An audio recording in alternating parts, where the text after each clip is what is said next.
Okay, welcome everyone to today's session, Preceptor Orientation session. As a reminder, today's Preceptor Orientation is really designated specifically for new preceptors who will be taking Year 5 dietetic students between January and June of this year.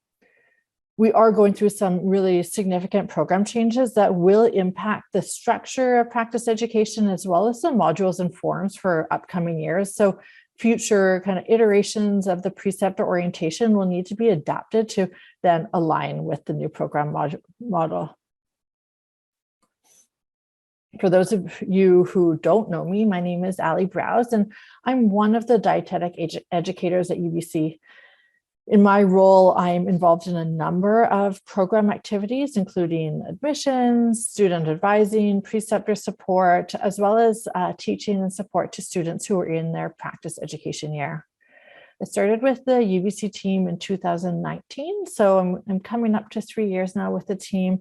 And prior to coming to UBC, I've worked in a variety of practice areas, and primarily my focus was on clinical pediatric nutrition.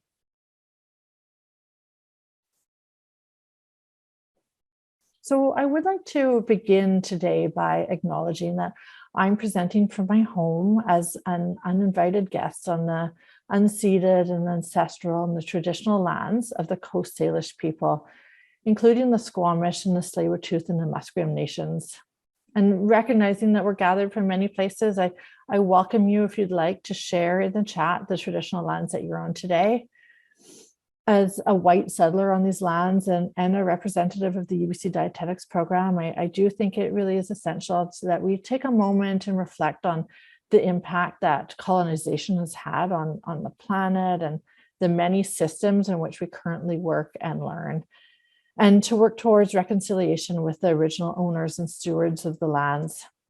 As a program, we've started working on decolonizing dietetic education, but the work really has just begun.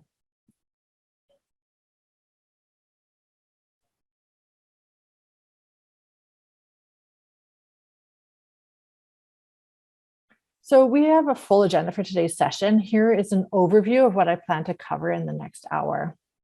We're going to start with an overview of practice education. And next, I will review the modules and forms used for practice education placements, where to locate them, and highlight the small revisions that were made for this academic year. Once we're done with the modules and forms section, I will share a little bit about what it means to be a preceptor, some tips to prepare for a student placement, and resources available to support you as a preceptor. And then finally, there will be some time for questions at the end.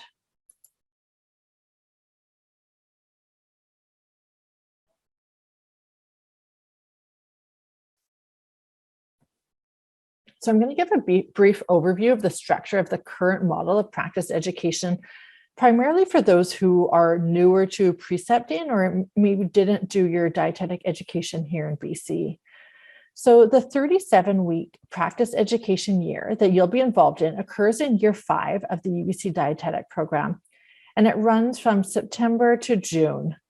The students you're working with have entered the program in Year 3, and they've completed 2 years of campus-based courses in the dietetic program before they arrive in health authorities for their practice education year. All practice education activities and Year 5 student evaluations are guided by a set of national guidelines called the Integrated Competencies for Dietetic Education and Practice, or ICDEP for short. And these outline the entry to practice standards for dietitians in Canada. And you'll see in the link to the ICDEP document is on the first page of every module and form that we're going to get into in a little bit too, if you're curious to just see the full source document here. So the 37 weeks of practice education are divided into 7 modules. There's nutrition care modules 1, 2, and 3, and they do take up the bulk of the 37 weeks, and they're a total of 22 weeks. So some of the modules are then further subdivided into placements in different practice areas. So for example, Nutrition Care 2 is 12 weeks long, but it may consist of a few placements in different practice settings, such as acute care hospital units or outpatient programs or long-term care facilities or community-based clinics as well. And I did want to note that the progression of the 3 nutrition care modules is meant to support students to gain skills and confidence and efficiency in their practice as they progress through the 3 modules. The complexity of care and caseload will also increase over the 22 weeks to the level that we would expect of an entry-level dietitian. Aside from the 3 modules and the orientation week that's in the first week of September, the remaining modules are not intended to be sequential. So just know that students will likely vary in terms of the placement modules that they've done before they get to you. And it may be helpful for you to ask students about this when you have your first meeting with them. And for those of you who have been preceptors in the past, you may remember that practice education used to be 39 weeks, and it included 2 weeks of a research module. So this year, the research module has been removed and the research competencies have been added to the management module. And I'm going to share a little bit more about this later on in the orientation.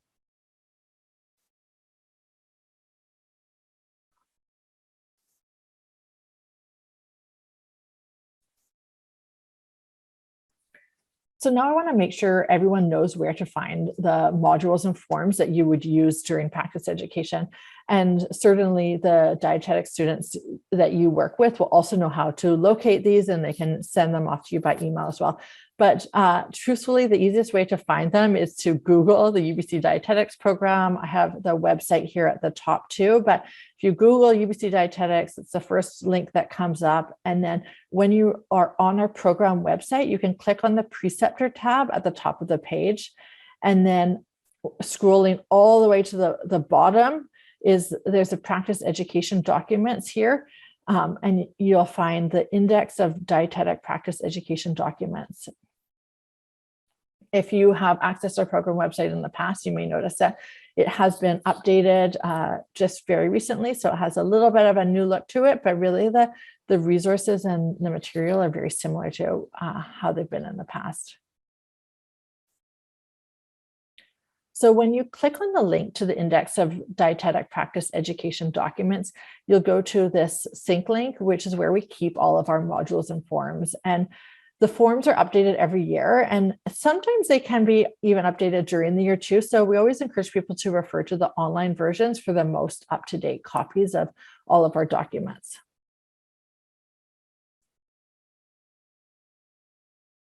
So now that you hopefully know where to find the practice education modules and forms, I'd like to provide an overview of the layout of the forms.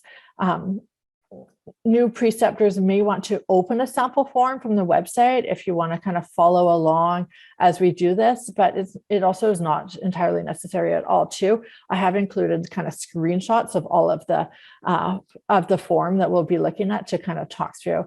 So in today's presentation, I've used a management module form, but really all of the forms for the different placements look very similar.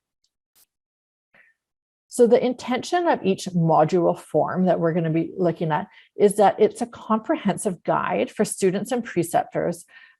So although they're very long, which we recognize, they are really intended to outline how to structure the experience in the placement and then what to discuss with students and what students need to do during the placement.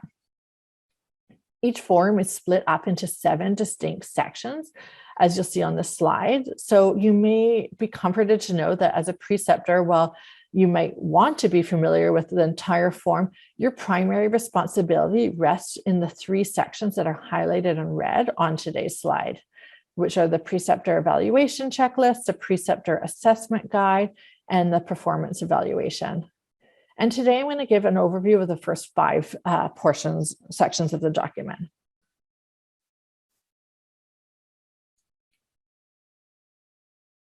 So in the introduction section, you'll see a brief overview and expectations of the module. This section is unique to the specific module. So for the management module I have here, you'll see that it's 8 weeks in total, and it may be divided into 1 to 2 placements. There are some competencies that emphasize food service management.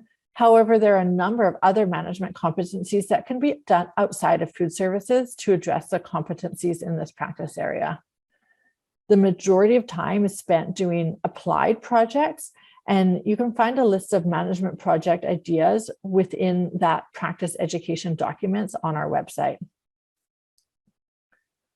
At the bottom are instructions for students, including kind of some guidance that they do use a new document for every placement they go to.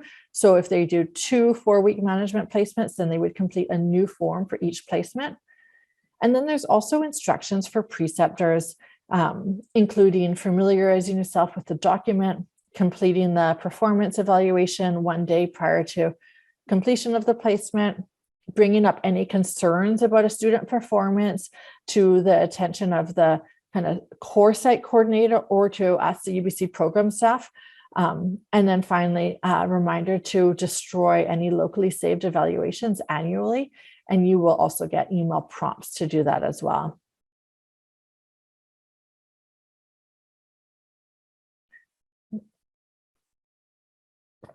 So the next section here is the student placement planning and learning activities checklist. So this section is a list of things that students should do during this particular module in order to demonstrate the competencies that preceptors will later evaluate. So we've highlighted the required activities that a student must do by the end of the module at the top of page 2 in every form, and we call these the module requirements. It's the student's responsibility to keep track of these items and discuss them with preceptors as needed. Below the module requirements is then a checklist organized sequentially based on what the student needs to do prior to the placement, within the first 3 days of the placement, and throughout the placement, and then again 2 to 3 days before the end of the placement, etc. So then the next section, section 3 here, is the preceptor evaluation checklist.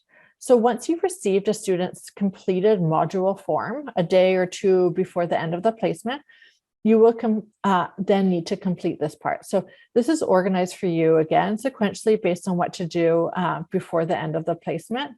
And it appears on kind of page 4 or page 5 of the module document.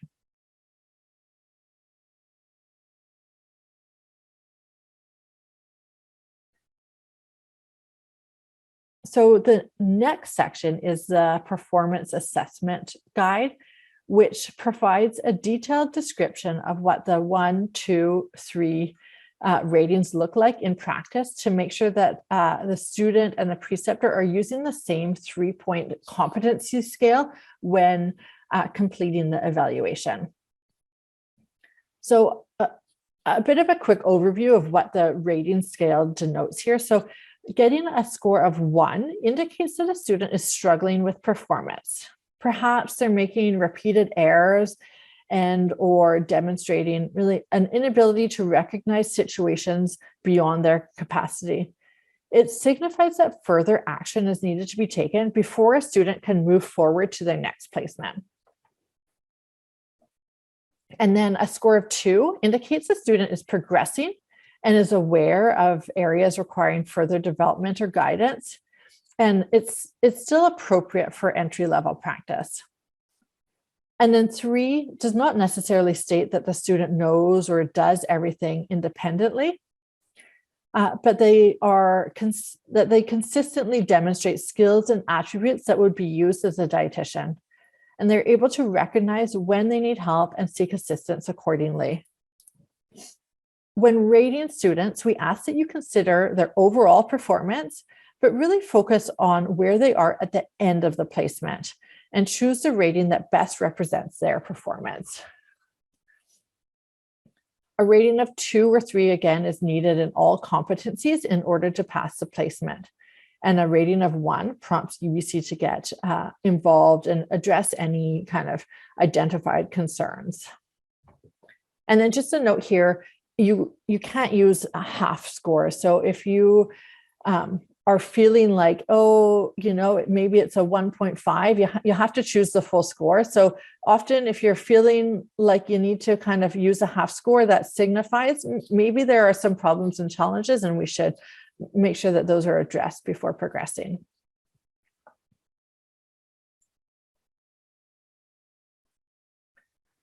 So this slide is a visual of the performance evaluation section. So this is really kind of like the bulk of the evaluation. As you can see, the student self-evaluation and the preceptor assessment are side by side for each section. The competency is always in bold and underlined. So in order to determine a rating for each competencies, preceptors should consider how well a student demonstrates the performance indicators that are listed below. And these, again, are circled on the slide here. So in the example shown here from the management module, you might ask yourself, how well did the student assess strengths and needs of programs and services related to dietetics? And to answer the question, you would review the performance indicators listed and determine how well they did each of the indicators listed. So if a student performed most or all of the indicators well and consistently, that would suggest a rating of 3. If a student performed some indicators well, but showed room for improvement for other indicators, that might suggest a rating of 2. And if several of the indicators were not demonstrated consistently, or you have concerns about a student's practice or suitability to move on to the next placement, that's when you should give a rating of 1.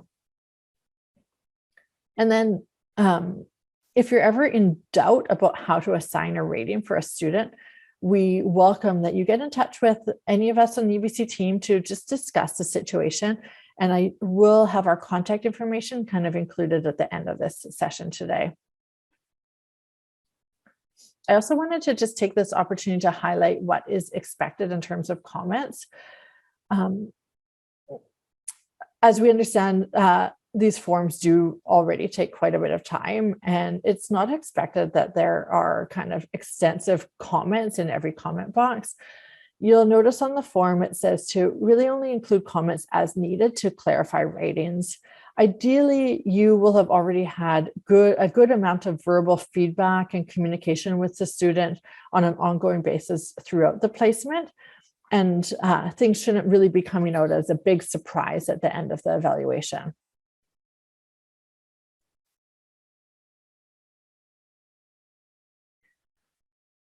So the changes to the modules and forms were really minor this year.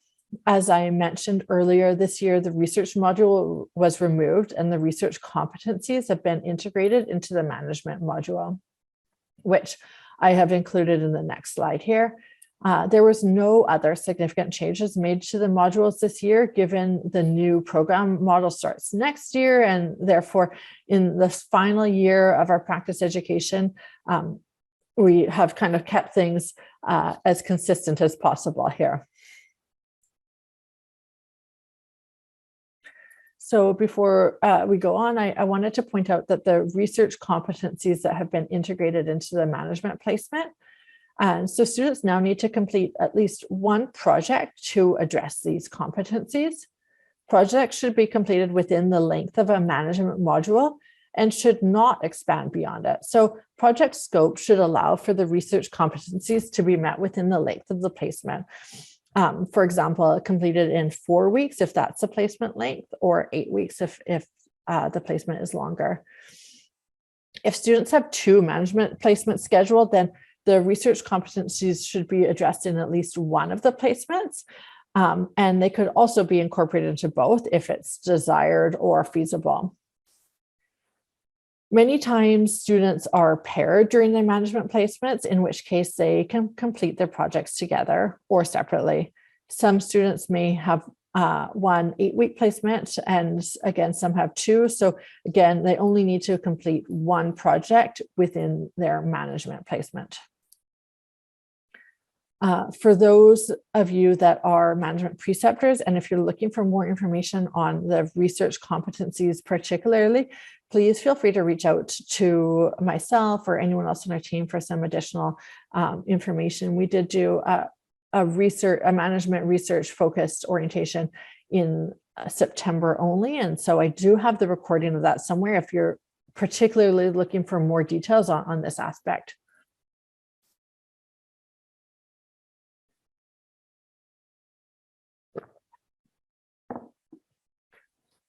So now I wanted to just spend a little bit of time discussing what a precept, like kind of what defines a preceptor and what your role you will be kind of playing within educating dietetic students. So we've heard people describe their role as a preceptor in many different ways.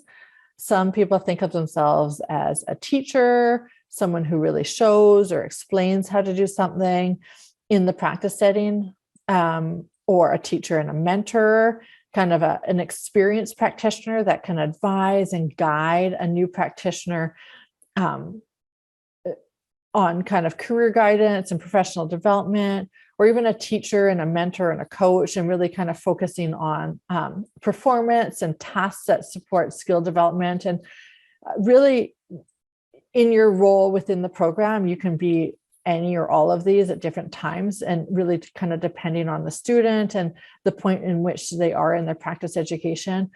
Also kind of their level of knowledge and skills, the practice environment, and your personality, how you kind of like to approach the teaching learning relationship. I mean, people do that in a variety of different ways, and that's great too. But ultimately, preceptors play just a really invaluable role in helping students learn how to apply their academic knowledge into a real world practice setting.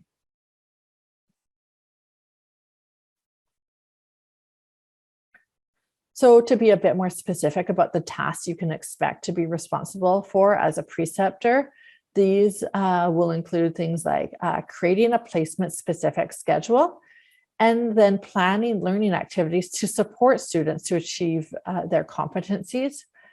You will be supervising students day to day with increasing independence as they progress, and the amount of supervision required really will vary depending on the type of placement.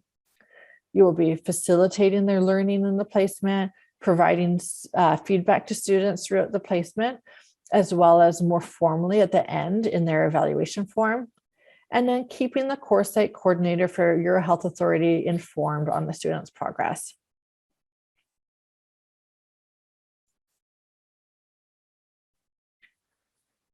And then again, because being a successful preceptor isn't always like easy to describe, we did have some preceptors share their thoughts on this topic. The link to this video is below, and I'm not going to show it in today's session, but I would say that you can find it on our website, and you're welcome to kind of look at it in more detail. I'll summarize kind of some of the key points in this video. It's kind of sometimes fun to just listen and observe colleagues talk about the kind of preceptor role in a variety of different ways too. But some of the suggestions that other preceptors came up with in the video are try to create a safe learning environment for students where students can ask questions without fear and that they feel supported by preceptors.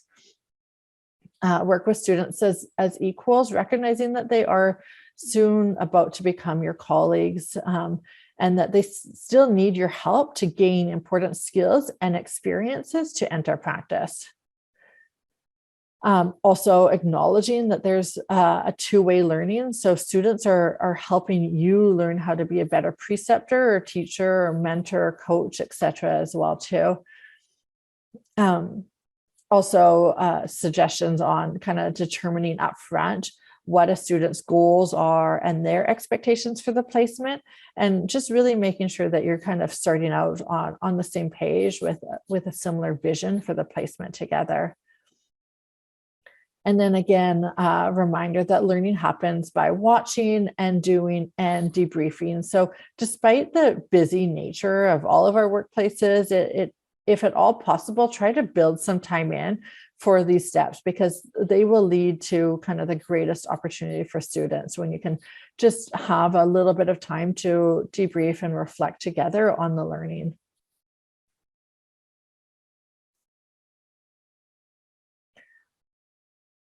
So I'm going to just kind of summarize again some of the things that are helpful to do to prepare for the student placement. So as you prepare for a student's time with you, the next couple slides kind of have some general tips that we'll go through that will help hopefully make it as smooth as possible. Again, if you're not familiar with the competencies or the structure of the UBC Dietetics program, I would encourage you to take a look at the ICDEP competencies in a bit more detail, or again, look through our program website as well. And again, feel free to reach out to us to clarify if there's additional questions or things that have come up. It's also worthwhile to take some time to identify the resources available at your site. It's important to know who the core site coordinator for your health authority is, and it can be helpful to identify other dietitians or interprofessional colleagues who have also been preceptors. And again, the UBC Dietetics team is always available as a resource here if needed. So before the student arrives, it is helpful to review the module and forms that are going to be used for your practice area and will be applicable to your placement. And these are the ones that I reviewed at the beginning of the session. So again, management, but if you're doing nutrition care or population public health ones, then take a look at that specific module and form to look through the learning activities and the competencies that students will be working on throughout their time with you. And then also, it's helpful to plan which resources you might want to provide your students to have them review before their placements. So students are prompted to contact you to ask for resources prior to the start of placement. So depending on your preference, maybe you could share a copy of your job description or a role profile or just a link to the clinic that you work in as well too. And this can allow students to have a little bit of time to kind of reflect on like the practice area that they're starting in before they come to you. And then sharing some information with the student ahead of time about the practice setting or the population, or even just scheduling, can help alleviate some of the students' kind of anxieties in the first week. Now, this being said, again, it's really helpful for students to have a little bit of a sense of, what the placement will entail, hours, maybe some general understanding of the population. Remember that they are doing kind of like back to back placements. And so they do have kind of limited amount of time to pre-prepare for all the placements, as they're also working to complete the current placements that they're in and kind of wrapping up their learning and their knowledge in that area as well.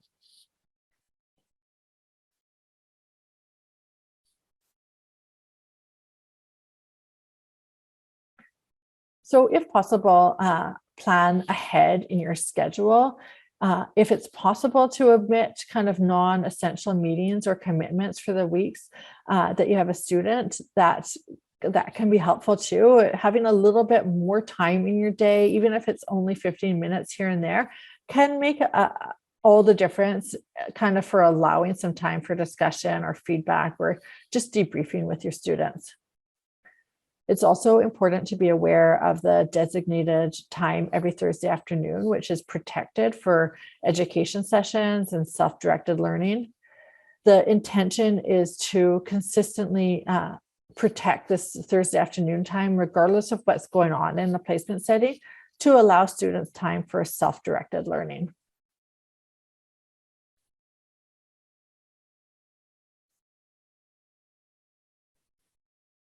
So once the student arrives, set aside some time at the beginning to review the forms for the placement together.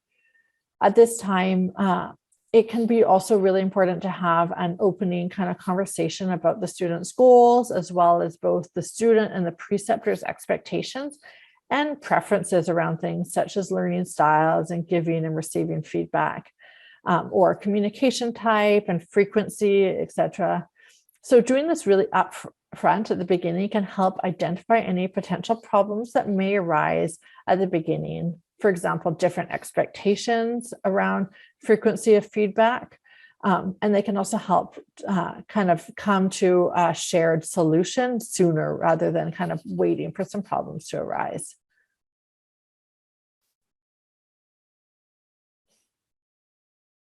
It's also important to discuss the approach to supervision and make plans for any days that a preceptor may be off-site, so the student understands what they may need to do or who they report to during this time. If a student is doing a virtual placement with you, it can also be helpful to discuss kind of an approach to check-ins throughout the placement as well. You can orient the students to the workplace, and you can use this placement planning and learning activities checklist that we have on our website, again, as a guide to the placement too.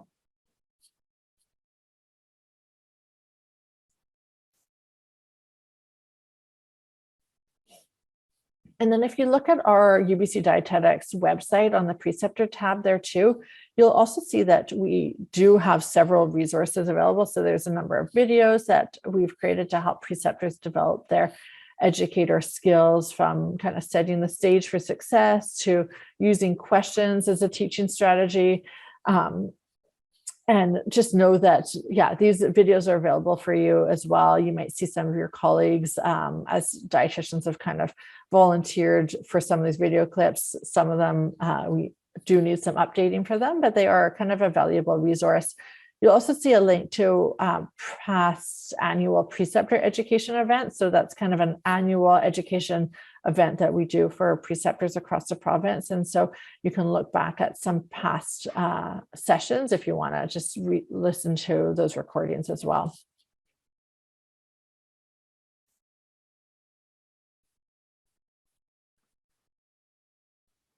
So final kind of food for thought, we've tried to be really clear about what is expected for different modules and placements. And this appears on page 1 of each module. Review this with students so that expectations are clear for everyone.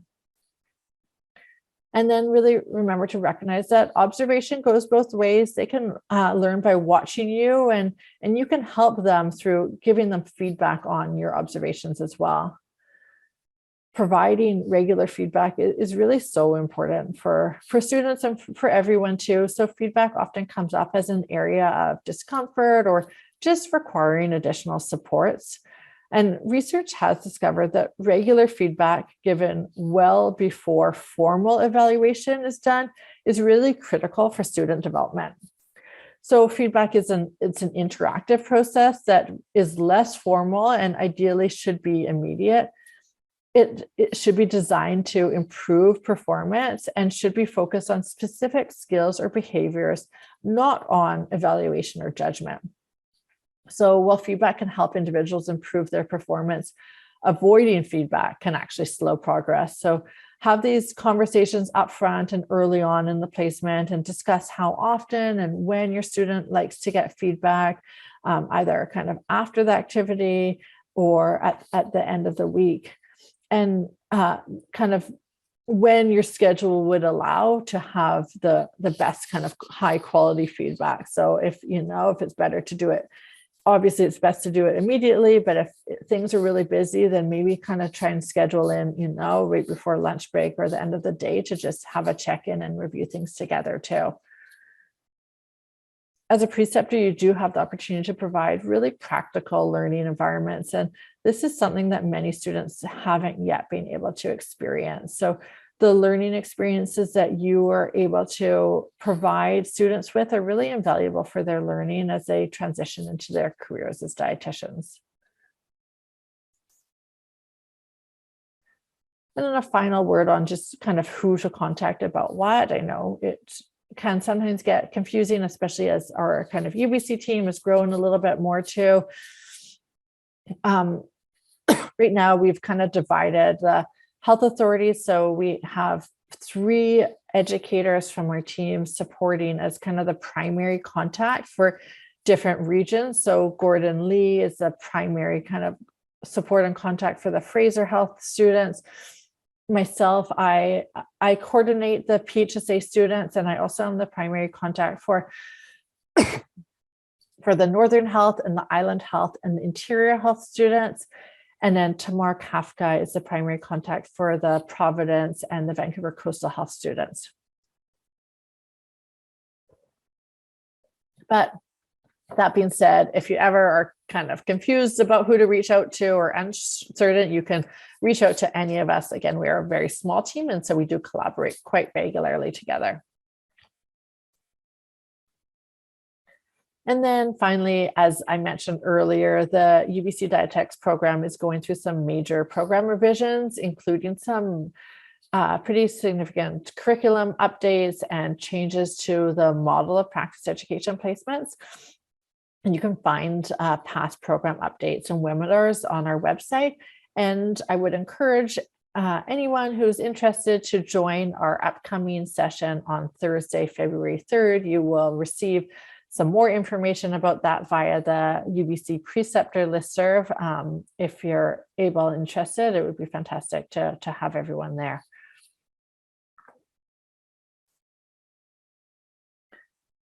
And then that concludes kind of the formal section of today's precept orientation. I really would like to thank everybody for their time today and coming, and the time and commitment to supporting student placements too. Yeah, it is really truly so valuable and appreciated. And so thank you for being here and taking on students as well. I'm going to stop the screen share just so I can look at the chat a little bit more and look at faces.